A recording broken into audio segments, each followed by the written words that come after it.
L-Special Olympics se jsiru f'Malta f'Mejju li ġej se juru l-ħiliet u l-abbiltajiet tal-atlet ta' Special Olympics mill-Ewropa u anke madwar id-dinja.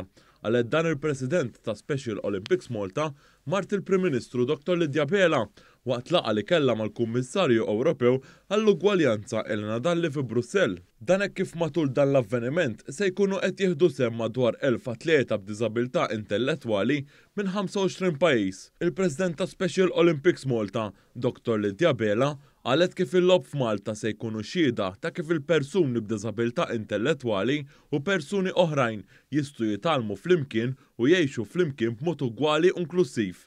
Dr. Bela qalet kif lejliet il-ftuħ tal-lob se jsir forum kollaborazzjoni mal-Università ta' Malta dwar l-inklużjoni fl-isport għal persuni b'diżabilità intellettwali fis-sistema edukattiva.